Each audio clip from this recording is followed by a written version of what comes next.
10-year-old son heard you call me a nigga. I want you to know that. And it's unacceptable. I carry myself with honor. I would never disrespect any human being by calling them outside of their name. That of what you did. You don't know the impact of what you've done to my son. But maybe you were unaware. I didn't even know that. It doesn't matter about you noticing me. You shouldn't be speaking that way, period. So if you know that, then why do that, man? All I heard, I thought, because I had hurt my leg, and I said... You hurt your leg, and you said... I didn't know that. I thought that was...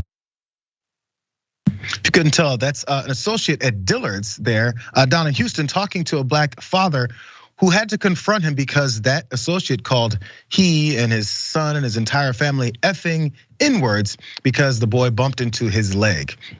Now, he would normally get different kinds of responses, but this particular guy decided to talk to him like a human, but still told him what it's really about in this world. Let's let him continue.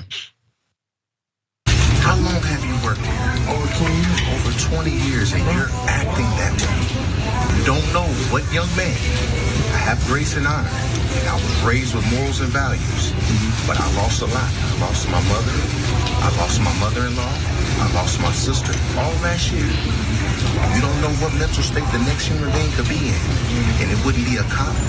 It wouldn't be a security guard. It wouldn't be nobody that could stop me from getting on your ass if I wanted to. Treat human beings with respect and morals and values. You understand that? Now I have to go home and correct my 10-year-old not to be a damn idiot. Don't act a fool. Don't be like Homer. Homer don't have respect for my kind or any human being. This ain't a black and white issue. This is an idiot issue, and I want it to be addressed.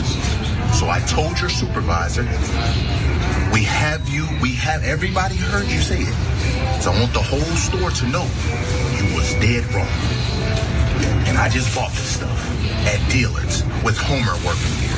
I wouldn't treat anybody like that, man, and you're dead wrong. So may God bless you, and you keep moving forward, and I'll pray for you, Homer. Thank you. Peace and blessings. Thank you. Rick, really fast. So when it comes to something like this, there's many ways he pointed out, there's many ways I could have addressed you. Could have been pretty bad and physical for you, but instead I'm gonna tell you about how this affects me, my son, what I now have to do in response, and also that I also reported your ass. Yes, it's been reported he was also fired after working at Dillard's for 20 years, but effing N-words bumped into him, so that's enough to get fired over. But if someone's gonna say that to a customer, you don't know what their history was for those 20 years prior to that day, and how or what tactics they may have done to people who don't look like him. That was graceful, and he is full of honor. And if you want to go watch the whole thing, I highly recommend it because it is a must watch. Absolutely. I mean, here's the thing, and anytime people talk about, oh, that doesn't exist anymore, we've gone so far from that. There's so many microaggressions that happen. This isn't even micro. So many direct aggressions that happen in our society. When people say, hey, this is what happens to me on a daily basis, or happens to my brother, or happens to my mother, or happens to my sister, daughter, all these things happen. And then the audacity to say, oh, you guys are playing the race card. It's immediately this dismissal that you literally, your existence, your experiences don't exist unless someone else who doesn't experience them accepts that they exist. Racist family calls young man racist, slurs, and then pulls gun on him. Cops come, bye-bye racists, you're going to jail. That's what I am. Hey, but you pulled the gun out on me, right? This is unbelievable, man. Yeah, it is. It's unbelievable. I did not threaten you once. You threatened me. Said you gonna f me up. And then this Nah, Grandpa.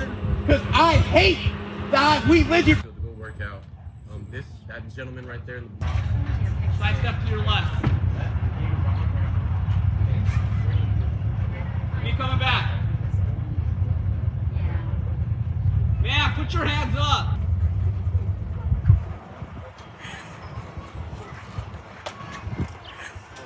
Ma'am, turn around. Walk back to the sound of my voice. Walk towards me, okay? Just keep walking towards me, keep your hands up. Caught on video there, a group of folks threatening with a gun, apparently, as one particular guy that they were throwing racial slurs at.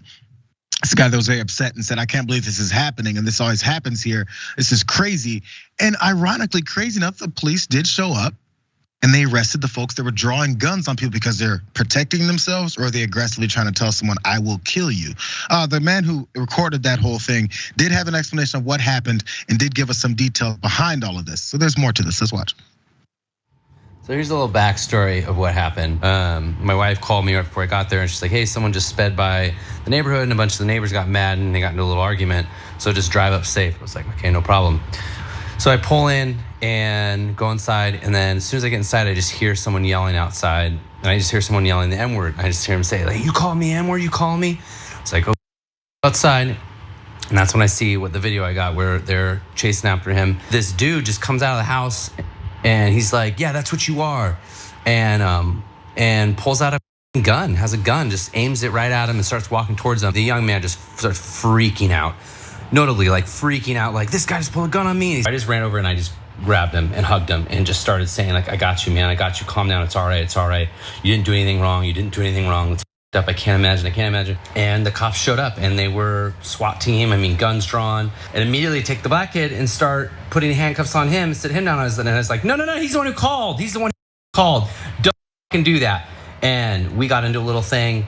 And I just want to say, like, when you see shit like that, don't just pull out your phone and just stare. Do the right thing, do the human thing. Try to de-escalate, try to comfort, try to whatever, but don't just stare, man. Derek's funny there with the story behind the whole thing. I feel like these types of stories, Dan, we hear about, see a lot more, but as people are recording everything that happens, we're now actually seeing it in the middle of something really going down like this. And luckily in this case, the folks that were, look at this guy, the aggressors were actually found, arrested, even though of course the victim was almost arrested too. Typical. Yeah, that's, of course, this story with the police seeming like they were about to do the right thing couldn't end on that high note. Of course, we can't have that in America, because that was the most surprising part, is that, like, wait, the police actually came and arrested the person who was actually doing the terrorizing? Oh no, they're actually about to arrest the person of color. Awesome. Like, it's the typical, like, of course we have that. But it's such an overreaction. It's a shame this is happening in any neighborhood in 2022 where people are existing. Unfortunately, this happens so often that we're not so shocked by it. But thankfully, in this intervention, look, like, this is kind of like the time in America, in this country, where I'm not even sure if being the innocent bystander intervening is a good idea, because sometimes they get shot too. That happened recently in LA.